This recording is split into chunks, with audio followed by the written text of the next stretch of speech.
À 17 ans, Noah est une jeune fille aussi jolie que pleine de vie.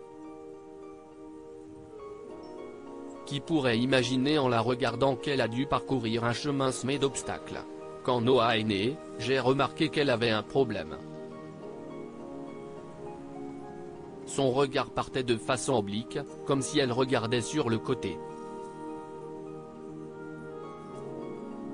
Après de nombreux examens médicaux, nous avons appris que notre fille avait 4 tumeurs au cerveau, explique Nora, sa maman. Ces tumeurs provoquent de multiples crises d'épilepsie, jusqu'à 160 par jour. Il s'agissait de crises discrètes, mais d'une violence inouïe, et surtout insidieuse, se souvient-elle. Quand une crise apparaissait, le temps s'arrêtait pour Noah et elle était comme figée. Les premières années de la petite fille sont donc extrêmement pénibles. Ces crises l'épuisaient. Si est un peu comme si, à chaque fois, la lumière dans son cerveau s'éteignait. Une fois la crise passée, il fallait que Noah récupère, confie sa mère. Et dès qu'elle se remettait, une nouvelle survenait. À 3 ans, semi-comateuse, elle se redresse en entendant Enrico Macias chanter. Un jour, à l'âge de 3 ans, Noah est emmenée d'urgence à l'hôpital. La fillette est dans un état semi-comateux. Le désespoir s'installe parmi ses proches. Dans sa chambre d'hôpital, son papa a l'idée de diffuser la chanson Tous les soleils de l'amitié d'Enrico Macias, un chanteur dont il est fan. Et le miracle a lieu. Au moment où la musique s'est arrêtée, raconte Noah, je me suis redressé et j'ai crié, « Papa, Aïk.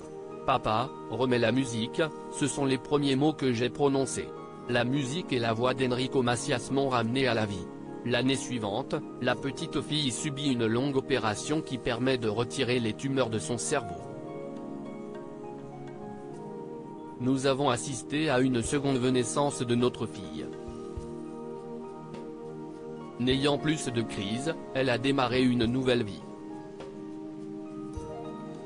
Et quelle vie, se réjouit Nora. Sa passion pour la musique rythme tous les moments de sa jeune existence. Si est comme une amie, reconnaît la jeune fille qui veut faire de sa passion son métier.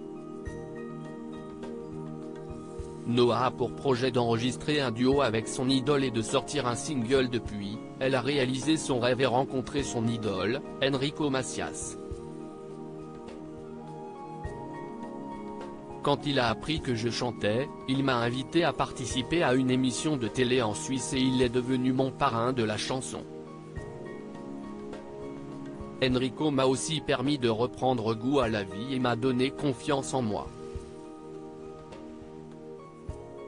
Il m'a donné la possibilité de faire ses premières parties de concert.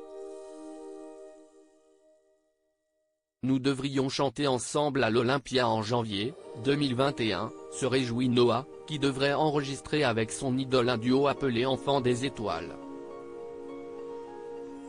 La jeune fille s'apprête aussi à sortir début 2021 un single intitulé Chagrin d'amitié sous son nom d'artiste, Noah R, en attendant un prochain album. Chanter me permet d'exprimer mes émotions et de me sentir libre. J'aimerais que mes chansons puissent donner de la force à tous ceux qui ont perdu l'espoir, conclut la jeune artiste, enthousiaste.